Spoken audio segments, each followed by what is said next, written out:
Hello YouTube, welcome back to our channel. आज हम 10th class का फिजिक्स का टॉपिक है लाइट रिफ्लेक्शन और रिफ्रैक्शन वाला। उस टॉपिक को कवर अप करने की कोशिश करेंगे। तो टाइम वेस्ट नहीं करते हैं, सीधा टॉपिक पे आते हैं। जो लोग चैनल पे फर्स्ट टाइम आए हैं वो पूरी वीडियो देख के जाएं।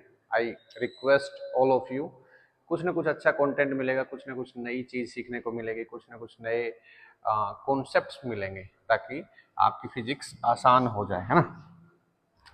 चलो, लाइट क्या होती है यहीं से शुरू करते हैं। ठीक है, लाइट लाइट क्या होती है? Form of energy. एनर्जी की फॉर्म होती है which helps us to see object. Object को देखने में हमारी जो हेल्प करती है उसको क्या कहते हैं? लाइट कहते हैं।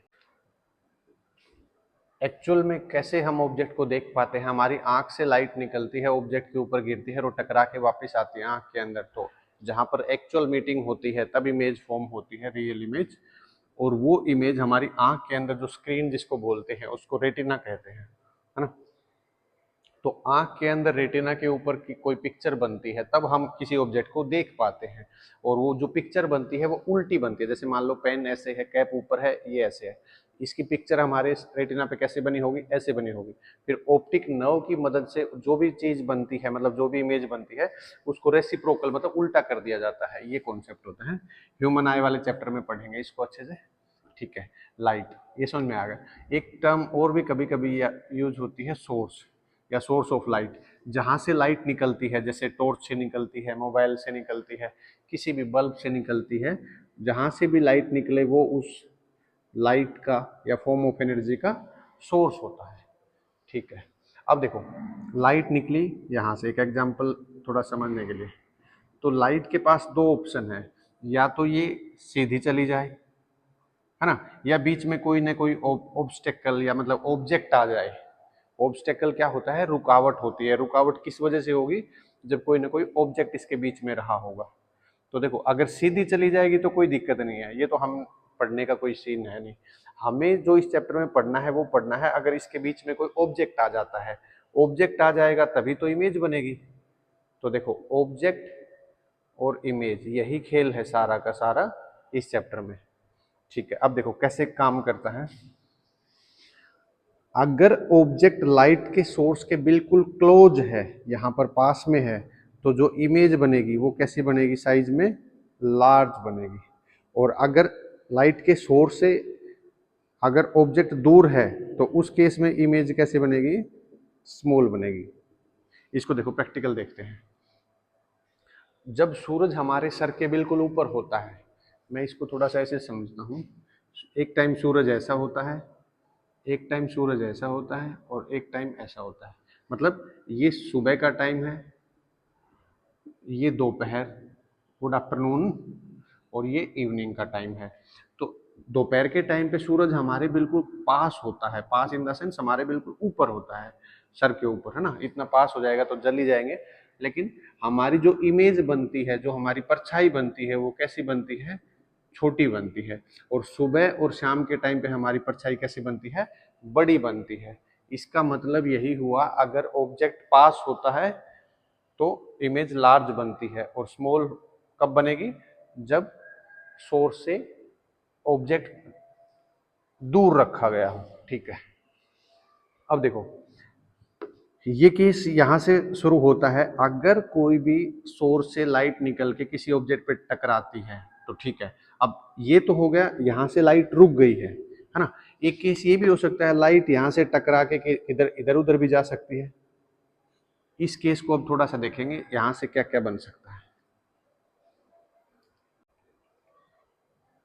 देखो, अब कोई भी ऑब्जेक्ट रखा गया है, अगर वो ऑब्जेक्ट शाइनिंग सरफेस का है, शाइनिंग सरफेस, या इसको स्मूथ सरफेस भी कह दो,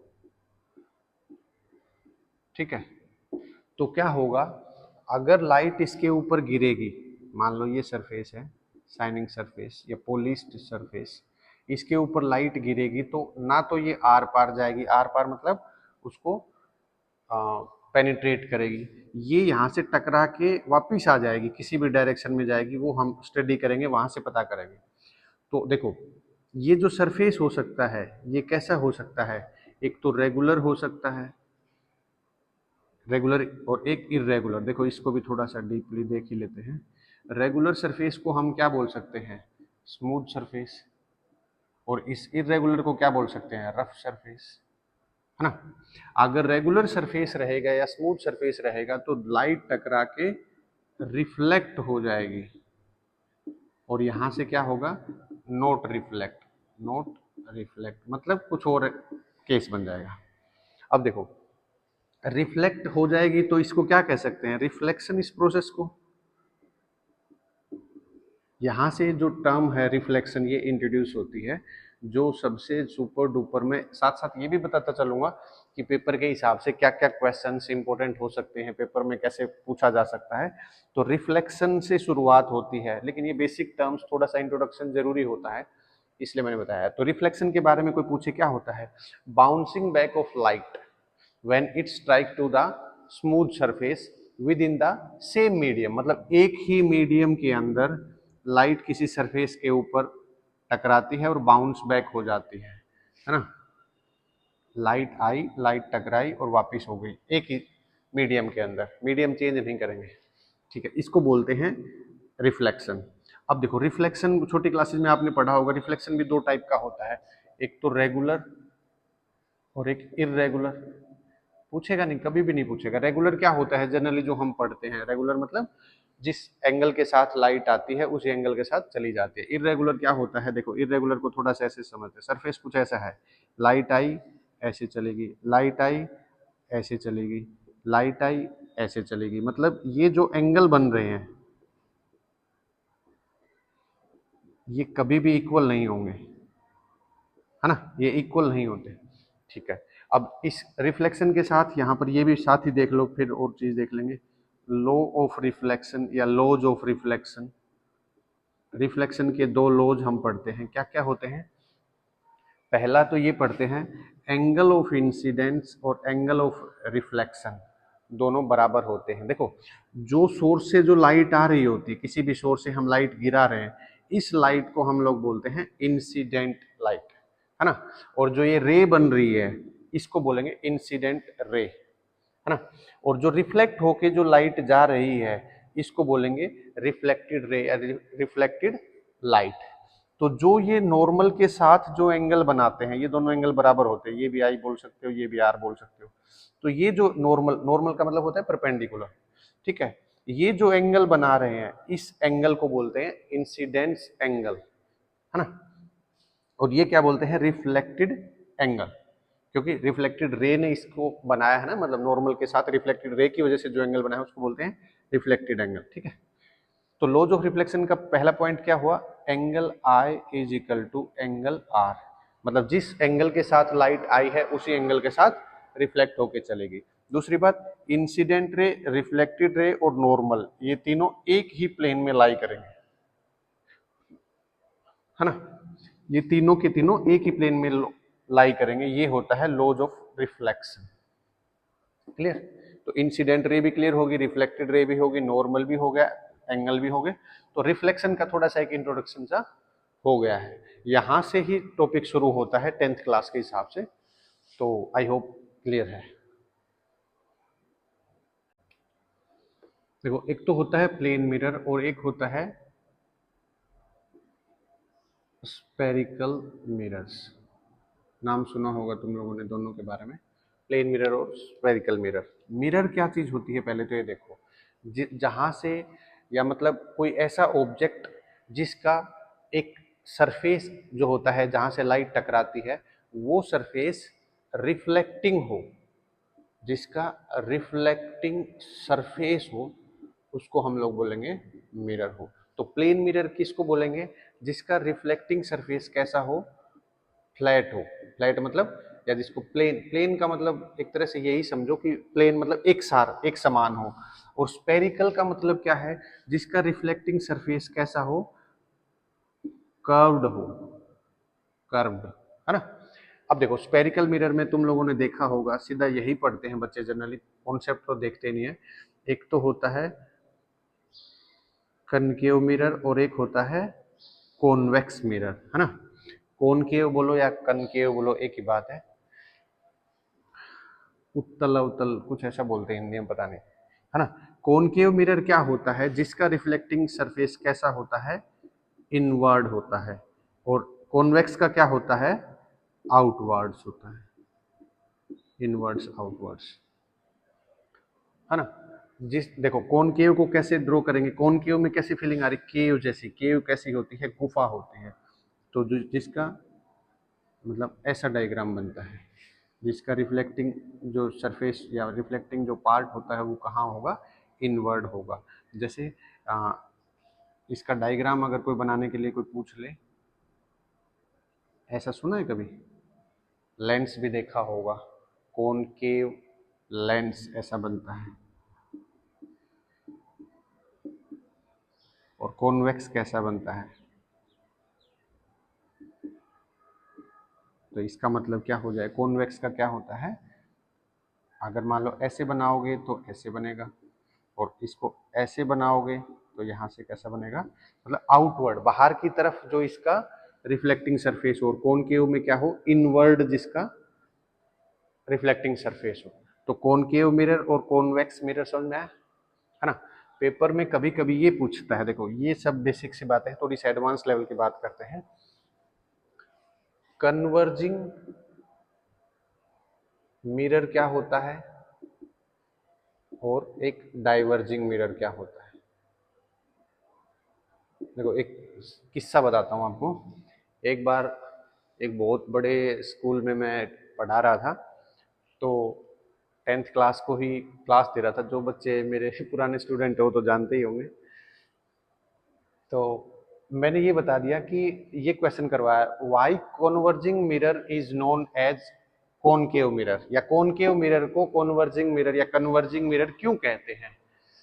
तो एक फिजिक्स के बहुत बड़े फिजिसिस्ट, है ना, आर्यभट्ट के बाद उनका ही नंबर आता है, फिजिक्स का आर्यभट्ट है वो। तो उन्होंने मेरे को बोला कि ये तो आउट ऑफ सिलेबस बातें करवा रहे हो, मतलब ये तो सिलेबस में है ही नहीं। क्यों भाई, कॉनकेव मिरर या कॉन्वेक्स मिरर को कन्वर्जिंग मिरर कहेंगे, अगर कॉनकेव कॉन्वेक्स पढ़ा रहे हैं 10th में, तो कन्वर्जिंग और डाइवर्जिंग मिरर क्यों नहीं पढ़ाएंगे। इसीलिए फिजिक्स के आर्यभट्ट हैं। समझ गए होंगे, कमेंट करके बता सकते हो। ठीक है, देखो कॉन्वर्जिंग मिरर नाम से पता चला, कॉन्वर्ज करना, कॉन्वर्ज करना मतलब इकट्ठा होना, और डाइवर्ज का मतलब क्या हो जाएगा, डाइवर्ट होना, मतलब अलग अलग रास्ता बना लेना।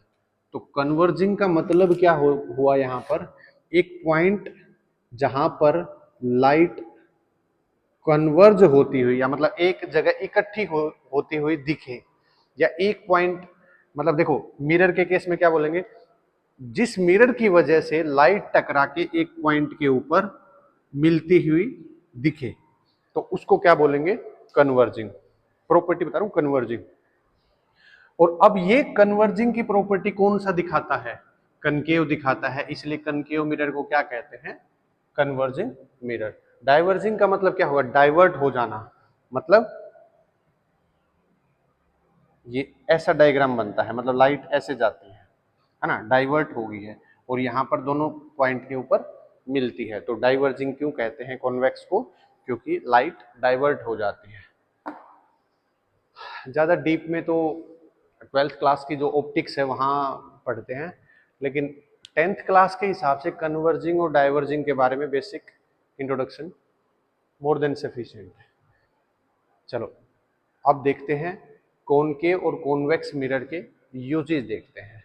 ये कॉन्वर्जिंग और डाइवर्जिंग जो प्रॉपर्टी बताए ना, ये भी काफ़ी हेल्प करेगा। देखो अभी मैं एग्जांपल मिरर के एप्लीकेशंस बताऊंगा, और वो कहाँ इनको यूज कर रहे हैं, मतलब किस वजह से यहाँ पर हेल्प हो रही है, मिरर के यूजेज में बताता हूँ। आ जाओ, कॉनकेव मिरर के यूजेज को एक बार थोड़ा सा डिस्कस करते हैं, है ना। कॉनकेव मिरर क्या होगा, एक पॉइंट के ऊपर लाइट मीट कर जाए, है ना, उसको बोलेंगे कॉनकेव मिरर। तो कॉनकेव मिरर का मतलब अगर मैं ये कह दूं, गाड़ियों की जो हेडलाइट होती है, हेडलाइट, हेडलाइट मतलब फ्रंट वाली जो लाइट होती है, एक बार थोड़ा सा विजुलाइज करके देखो इसको। गाड़ियों की लाइट ऐसे निकली, और ऐसे करके मीट करी, तभी तो हम किसी ऑब्जेक्ट को देख पाएंगे, है ना। यहाँ से लाइट मान लो निकली तो ठीक है। तो अगर देखो रट्टा मारने वाली बात है तो रट्टा मार लो, मैं पॉइंट बता देता हूँ। अगर समझ के कर रहे हो तो कभी भी गलत होने का चांस नहीं। कई बार पेपर में क्वेश्चन पूछा जाता है, हाँ, name the mirror which is used in headlight of vehicles. Vehicle नहीं होता, व्हीकल्स होता है ना। अपनी प्रोनाउंसिएशन को भी सुधारते चलो। हेडलाइट बोलो चाहे सर्च लाइट बोलो, सर्च लाइट भी क्या काम करते हैं, बड़ी बड़ी लाइट होते हैं जो काफी दूर तक ऑब्जेक्ट को देखने के लिए या सर्च करने के लिए यूज होते हैं। सेविंग मिरर होते हैं। सेविंग मिरर मतलब दाढ़ी बनाने वाले मिरर। सेविंग SAVING मत कर देना, SH सेव करना। मैं तो करता नहीं हूँ, मुझे तो पता नहीं कैसा होता है मिरर। ठीक है, और कहाँ यूज होता है, एक डेंटिस्ट भी यूज करता है दांत को मतलब बड़ा करके देखने के लिए। गाड़ियों की हेडलाइट कैसी होती है, किसी भी ऑब्जेक्ट को मतलब जूम आउट, जूम इन और जूम आउट समझते हो। जूम इन मतलब उसको बड़ा करके दिखाओ, और जूम आउट मतलब उसको छोटा कर दो। तो जूम इन करने के लिए, चीजों को बड़ा करके देखने के लिए डेंटिस्ट क्या करता है, दांत छोटा सा होता है, छोटे को बड़ा करके कैसे दिखेगा। मान लो एक एग्जांपल के लिए दांत इतना बड़ा होता है ना, इतना होता है। तो इसको अगर ऐसे इतना बड़ा करके देख लो तो इसके अंदर कहाँ पर क्या प्रॉब्लम है, कैविटी है, कहाँ पर क्या क्या लगा हुआ है, वो इजीली आइडेंटिफाई हो जाता है कि नहीं हो जाता। सेम सारे काम करते हैं। ठीक है, ये एक मतलब एक रफली आइडिया दिया है, और भी यूजेज होते हैं, लेकिन 10th क्लास के हिसाब से मैं बोलता हूँ कि 3 यूजेज मोर देन सफिशियंट है। मैंने तो 4 बता दिया। ठीक,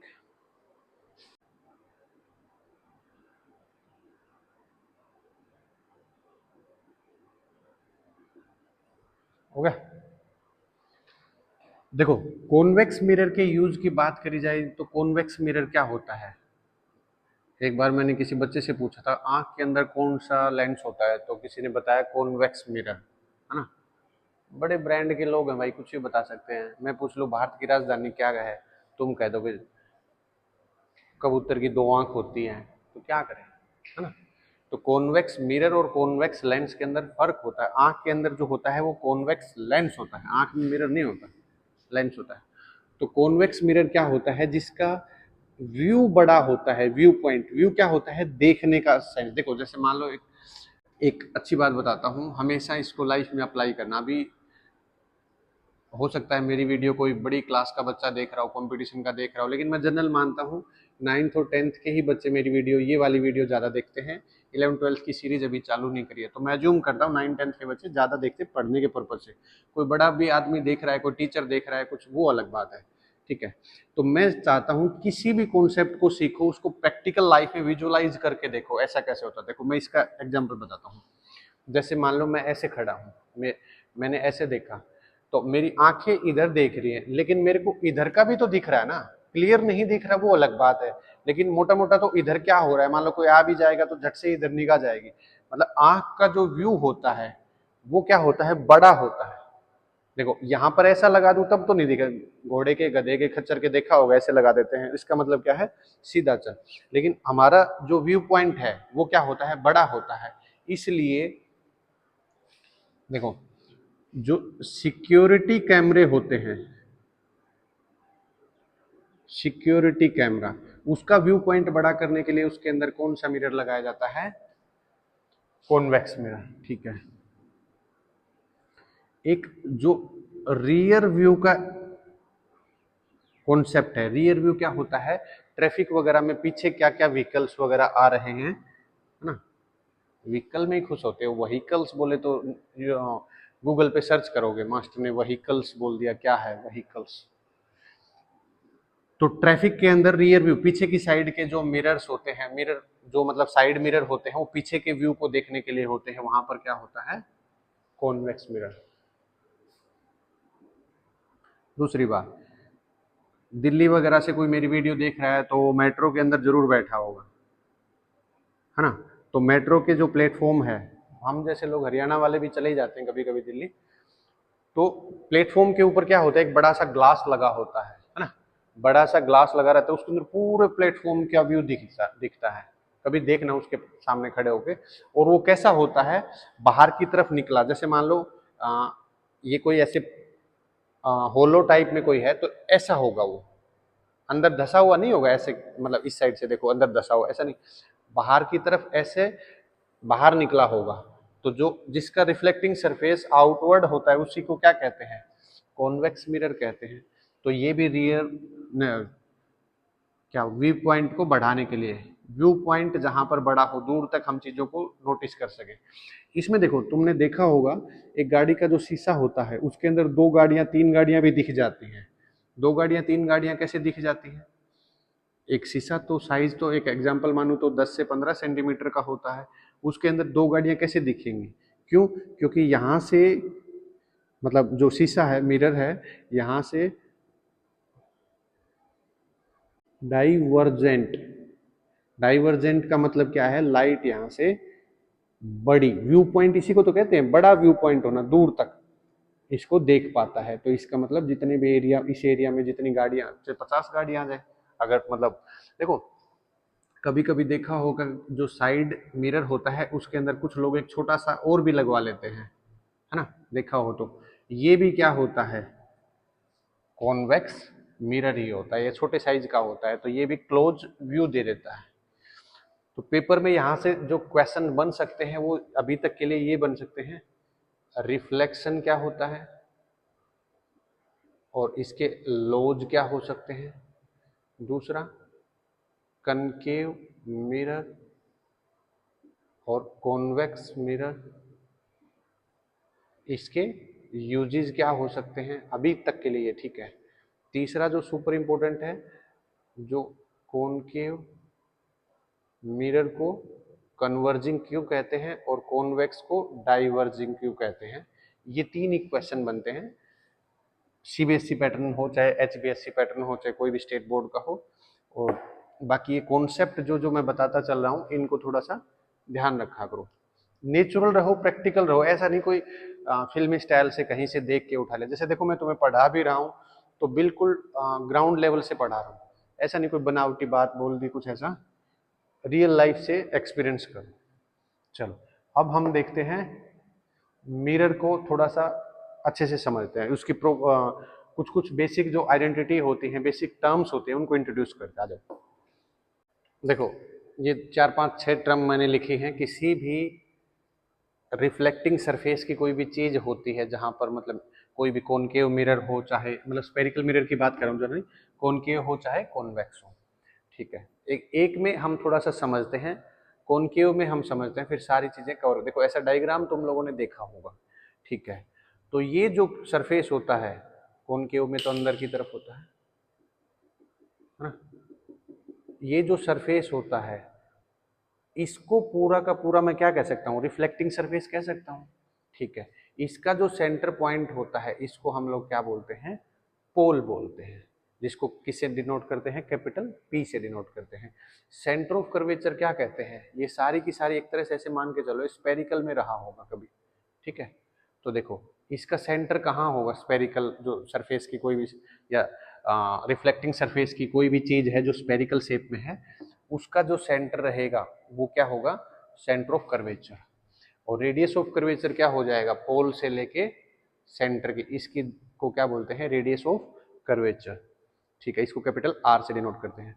प्रिंसिपल एक्सिस क्या होता है, इसको एक बार होल्ड करो। प्रिंसिपल एक्सिस वैसे तो ये होता है लेकिन इसको मैं डेफिनेशन में बताता हूँ, एक बार पहले देखते हैं। फोकल लेंथ क्या होता है, जो सेंटर ऑफ कर्वेचर होता है और पोल होता है इन दोनों के बिल्कुल एग्जैक्ट बीच में क्या होता है, फोकस होता है, जिसको कैपिटल एफ से डिनोट करते हैं, फोकस, है ना।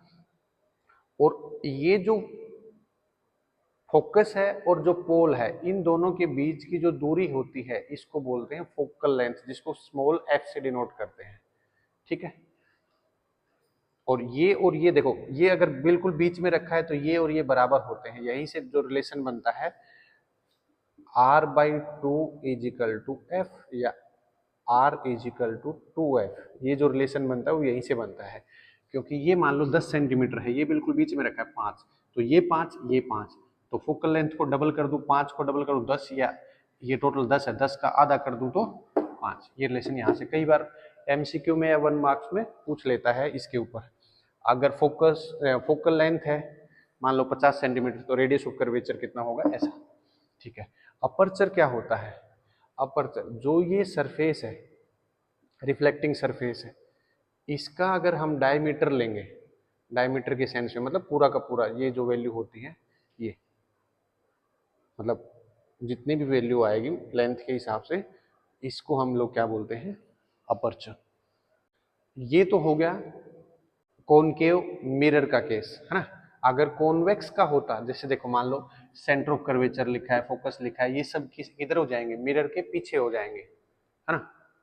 कॉनकेव मिरर में क्या हो जाएंगे, मिरर के सामने हो जाएंगे, फोकस हो जाएगा सेंटर ऑफ कर्वेचर। और कॉन्वेक्स रहा होता तो कॉन्वेक्स में क्या रहा होता, मान लो इधर से काउंट करता तो ये क्या हो जाएगा, बिहाइंड द मिरर हो जाएगा। ये सारी की सारी जो भी टर्म्स हैं ये बिहाइंड द मिरर, इसलिए जो कॉनकेव मिरर है उसकी जो इमेज बनती है वो रियल इमेज जनरली, अगर फोकस पे रखेंगे तब तो इन्फिनिटी पे बनेगा, वो केस नहीं ले रहा हूं मैं। जनरल जो इमेज बनती है वो कॉनकेव की क्या बनती है, रियल बनती है। क्यों, क्योंकि इमेज मतलब जो ऑब्जेक्ट होता है वो मिरर के सामने रखा है, तो इमेज भी कहाँ बनेगी, वहीं पे बनेगी, तो रियल इमेज बनेगी। और कॉन्वेक्स की क्या बनती है, इमेजनरी इमेज बनती है। ठीक है।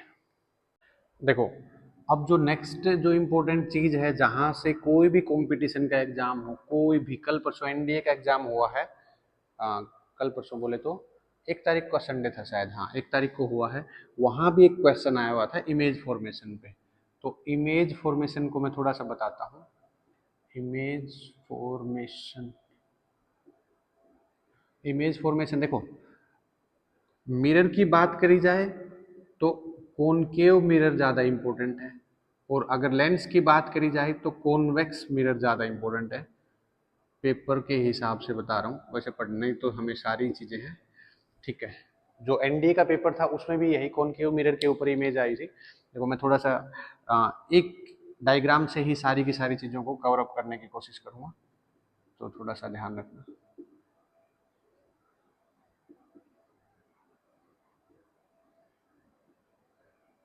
ठीक है। जो इसमें आया था जो पेपर में, पहले ये देखो मैं जो बताना चाहता हूँ उस चीज को देखो, जो मेरे पुराने स्टूडेंट है वो तो जानते ही मैं क्या बताऊंगा। अगर ऑब्जेक्ट सी के पीछे रखा है, पहला पॉइंट, अगर ऑब्जेक्ट सी पे रखा है, दूसरा पॉइंट, और तीसरा सी और एफ के बीच में रखा है, मैं हमेशा 3 ही डायग्राम बताता हूँ बच्चों को, है ना। देखो अगर ऑब्जेक्ट सी के पीछे यहां रखा है,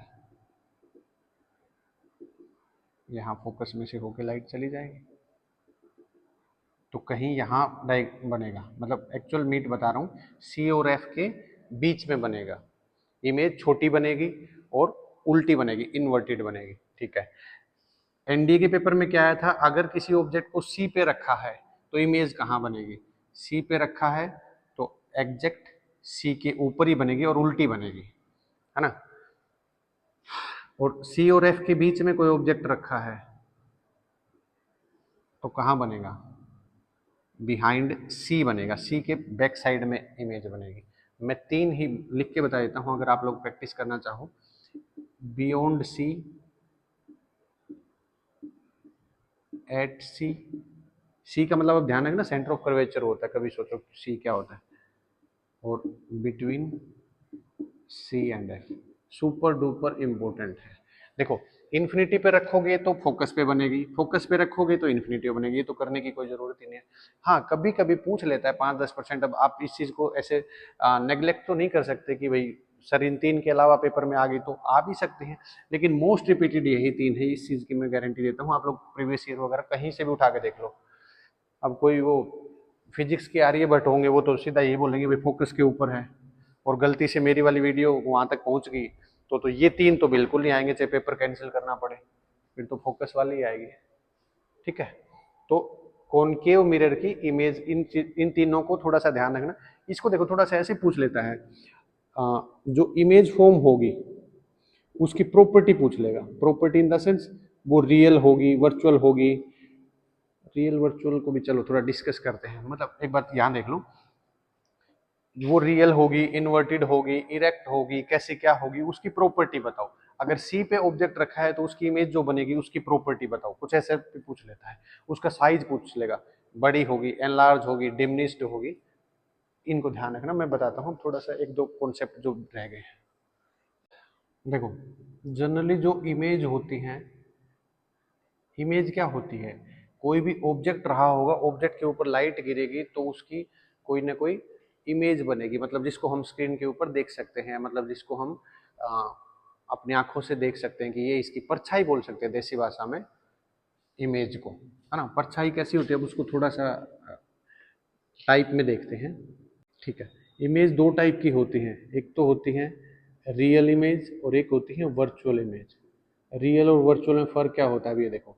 रियल इमेज उसको कहते हैं जिसको हम स्क्रीन के ऊपर ड्रॉ कर सकते हैं, रिप्रेजेंट कर सकते हैं। वर्चुअल इमेज जिसको हम स्क्रीन के ऊपर नहीं देख सकते या नहीं उतार सकते, नहीं ड्रॉ कर सकते। ठीक है, रियल इमेज क्या होती है, जहाँ पर एक्चुअल लाइट की जो मीटिंग होती है वहाँ से जो इमेज बनती है उसको क्या कहते हैं, रियल इमेज। और जहाँ पर इमेजनरी मीटिंग होती है लाइट की टकराने के बाद, उसको बोलते हैं वर्चुअल इमेज। ठीक है, एक होती है इरेक्ट इमेज, कैसी होती है, इरेक्ट होती है।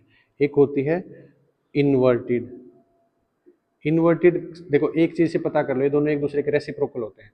इन्वर्टेड क्या होता है, उल्टी होती है, तो इरेक्ट क्या हो जाएगी, सीधी हो जाएगी। ठीक है, एक होती है एनलार्ज्ड और एक होती है डिमिनिश्ड। डिमिनिश्ड, डिमिनिश्ड, डिमिनिश्ड का मतलब होता है छोटी, बिल्कुल छोटी, और एनलार्ज क्या होता है, बहुत बड़ी, मतलब साइज में बड़ी हो जाएगी। तो इस तरह की जो जो टर्म्स आती हैं इमेज फॉर्मेशन में, वो हेल्प करते हैं। नेक्स्ट टर्म हम लोग दो चीज़ों को एक साथ करते चलेंगे, साइन कन्वेंशन और साथ ही साथ रखो भाई क्या, मिरर फॉर्मूला, है ना। मिरर फॉर्मूला मतलब कैसे क्या होता है, इसको थोड़ा सा देखते हैं। 1/v plus 1/u is equal to 1/f, ये तो होता है मिरर फॉर्मूला, है ना। अब ये कैसे क्या होता है इस चीज को देखते हैं, फिर हम देखते हैं साइन कन्वेंशन ऐसा ऐसा क्यों लिया जाता है। तो v क्या होता है, इमेज की जो डिस्टेंस होती है वो मेजर करने के लिए जो हम लोग टर्म यूज करते हैं उसको बोलते हैं v। u क्या होता है, ऑब्जेक्ट कितनी डिस्टेंस पे रखा गया है, मतलब या ऑब्जेक्ट की डिस्टेंस को मेजर करने के लिए u। और f क्या होता है, फोकल लेंथ। ठीक है, तो अब देखो वी यू एफ, ये तीन चीज तो हमें पता चल गई। अब पेपर में क्या होगा, तीन में से दो चीज गिवन होंगी। ठीक है, तो तीसरी चीज निकल जाएगी, तो मतलब मैथ्स का खेल हो गया अगर ये सब आ गया तो। अब जो दिक्कत होती है वो ये होती है, यू कहाँ होगा, मतलब और वी कहाँ होगी, कैसे, देखो एक एग्जांपल लेते हैं, मतलब सोल्व नहीं करेंगे, बस तरीका देखेंगे। एक कॉनकेव मिरर है जिसमें ऑब्जेक्ट रखा है 20 सेंटीमीटर दूर पे और जिसकी फोकल लेंथ है मान लो 40 सेंटीमीटर, एक एग्जांपल के तौर पे समझते हैं। ठीक है, अब उसकी इमेज कितनी दूरी पे बनेगी ये सब बताना है ना। तो कॉनकेव मिरर बना दिया, तो उसकी क्या है, ऑब्जेक्ट रखा है इतनी दूरी पे। तो अब ये नहीं पता ये जो u हो जाएगा ये प्लस का 20 होगा कि माइनस का 20 होगा। क्यों, क्योंकि -20 और +20 दोनों अलग अलग करेंगे तो आंसर दोनों में अलग आएंगे। इसका मतलब हमें साइन को ध्यान रखना है, इसीलिए मैंने टर्म बताई है साइन कन्वेंशन। साइन कन्वेंशन का मतलब ये होगा कि न्यूमेरिकल को सोल्व करते टाइम हमें साइन का प्रॉपर ध्यान रखना है, कौन सी साइड में रखेंगे तो साइन प्लस आएगा, कौन सी साइड में माइनस आएगा। देखो साइन कन्वेंशन को थोड़ा सा मैथ्स की जो क्वाड्रेंट वाला पैटर्न होता है ऐसे बना के चलो, है ना। ये मान लो हम लोग देसी भाषा में इसको ओरिजिन बोलते हैं। इधर चलेंगे तो साइन कैसा होता है, प्लस का। इधर चलेंगे तो साइन कैसा होता है, माइनस का। इधर चलेंगे तो साइन कैसा होता है, प्लस का। इधर चलेंगे तो साइन कैसा होता है, माइनस का सारा यही खेल है। देखो अगर इसी केस को सोल्व करते हैं कनकेव मिरर का, ज़्यादा क्वेश्चन आते हैं वो कनकेव मिरर पे ही आते हैं, कॉन्वेक्स पे कम आते हैं। फिर भी चलो समझने के लिए या करने के लिए तो सारी चीज़ें हैं ही। कॉनकेव मिरर की बात करी जाए तो यहाँ पर अगर ऑब्जेक्ट रखा है 20 सेंटीमीटर की दूरी पे, की वैल्यू किधर हो जाएगी, इधर चल रहा हूँ तो u की वैल्यू कितनी हो जाएगी, -20, ठीक है। और फोकल लेंथ मतलब इसको मैं f बोल दूँ यहाँ पर, कैपिटल F, तो इसका मतलब ये जो दूरी है टोटल, ये कितनी हो जाएगी, 40 सेंटीमीटर। अभी क्वेश्चन देखा ना हमने, तो 1/v + 1/u = 1/f। यहाँ से एक चीज और इम्पोर्टेंट निकल के आती है, वो क्या आती है, मैग्निफिकेशन।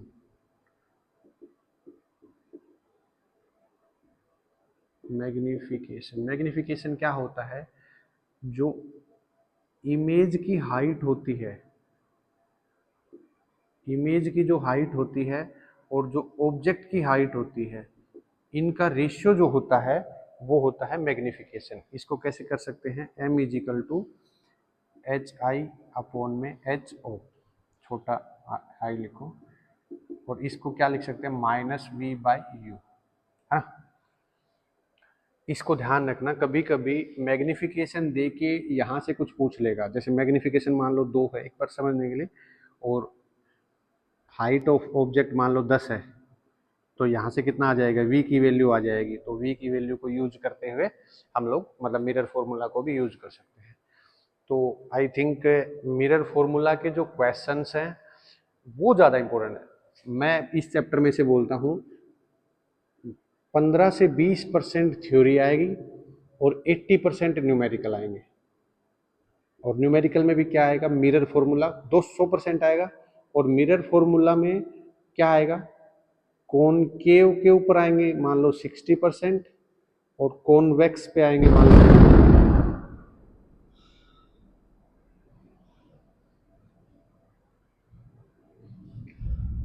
बिजली पड़ी है ना, नजदीक का पड़ी है।